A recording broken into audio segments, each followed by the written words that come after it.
Ladies and gentlemen, I'm Andrew from SoCalUncensored.com here with former UFC fighter and current professional wrestler Matt Riddle. How you doing, man? What up, bro? How you doing? Kind of baked. Good, I had some buzz on the way over here.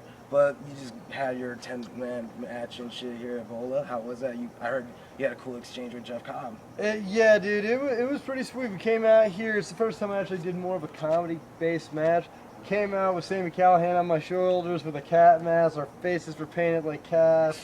And so it was a little unique for me. Right. But yeah, the exchange I had with Cobb, amazing. I can't wait to wrestle in that AEW in a couple weeks. So like I've been training to do MMA for the past 5 years or so in jiu-jitsu, and I've noticed like one of the things about you that interested me most was not because you were doing professional wrestling now, it's because your entire marijuana stance and how you have very outspoken views and opinions on that shit. It's probably cost me a lot of opportunities, dude. but yeah. But like, what do you think about the attitude towards marijuana now in mixed martial arts with like threshold rising for testing and shit? Well, the threshold was rise probably 2 months, 3 months after they fired me. They banned TRT, which I said which they was should, bullshit. and they raised the metabolite levels, right, which I told them they should, because when I got popped they were 15. Mm-hmm. Now they test for 150.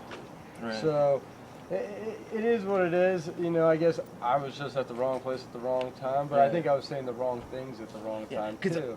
But funny, I was just being honest. Sorry for interrupting. No, you. no But problem. funny you mentioned that. I was going back and listening to podcasts this morning that you were on around that time.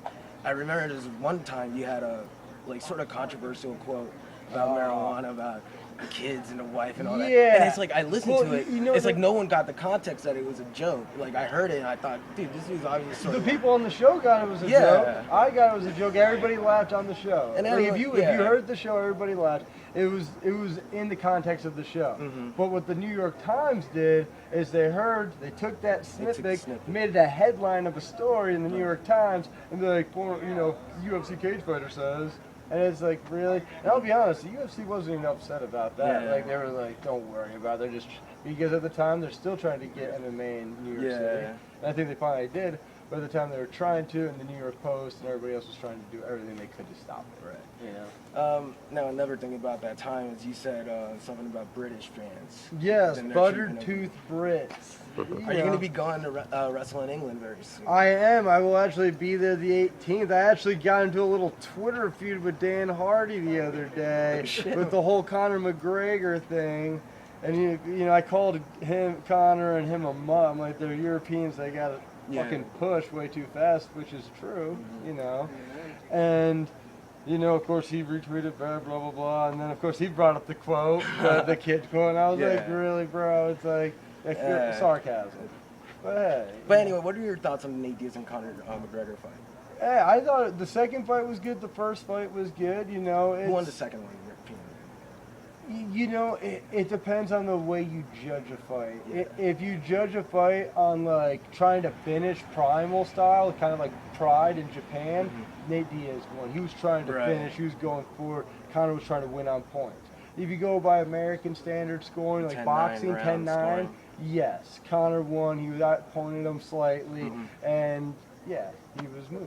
Right on. Now let's get into wrestling. How was your transition from MMA into professional wrestling? Was it easy? Was it hard? Did you adjust well? Everything was pretty easy. The only hard parts were like the business aspect of professional wrestling, and then the selling.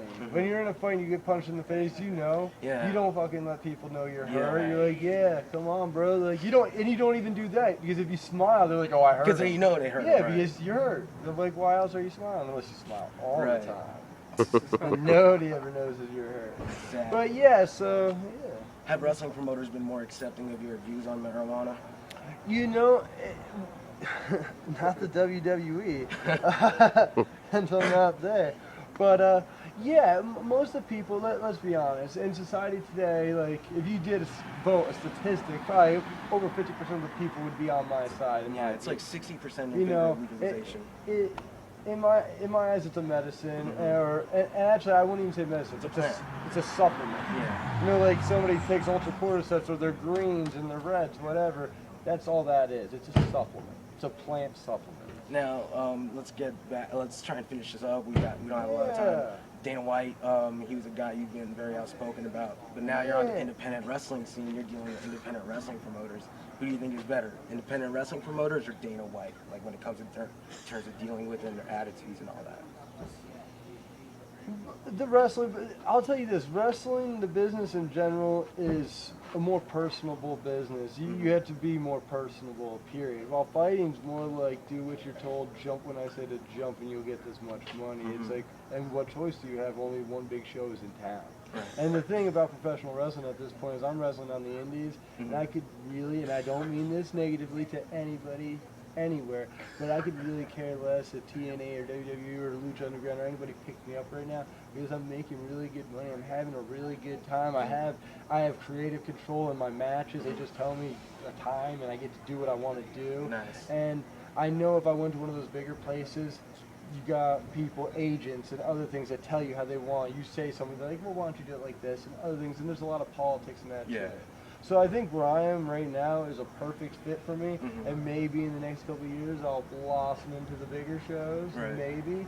But right now it's like I'm really happy doing what I'm doing, and as you can see, the indies are fucking bigger and better than ever before. I remember like 10 years ago, it was just like hard for shows. Like even PWG was struggling to draw good crowds, but now they're selling out all their shit. So it's really amazing to see what's going on. I think a lot's changed. I think there's a lot, there's a lot more styles of professional wrestling coming to the forefront as well, with MMA being so relevant. But then there's the world of sport professional wrestling, then there's strong style professional wrestling, then there's spot lucha. You know, there's so many different things. So what are your impressions of the Southern California wrestling fans?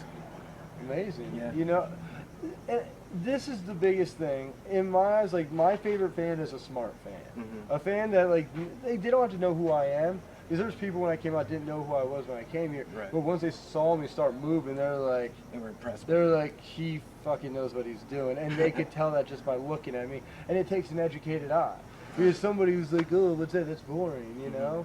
But somebody like that crowd respected what me and Jeff Cobb could do. And they fucking lit up. And me and Jeff Cobb was like, we've been doing this shit since we were kids. We know what we're doing. They know what we're doing. And it's that mutual respect. And that's what I like about crowds like this, even the Evolve crowds and Beyond's crowd. It's a different group of people. It's almost like, you know, you go to like certain festivals or Comic-Con. It's almost like that, but it's professional wrestling. We're our own niche group. You know, we're different. Definitely. And to wrap this up, you have a show coming up in October with Adam Thorstone out here in Baldwin Park. Any thoughts on that? I'm pretty excited. So I'll be back in LA, you know, and I know he's wrestled some good people. And he puts on good matches, and he's a performer. So I'm just excited to get back out here and, you know, perform in front of the band. Definitely. Man, thank you a lot, Matt, for doing this interview. No problem, man. Check out SoCalUncensored.com, and right now we're going to go do anything you want to plug?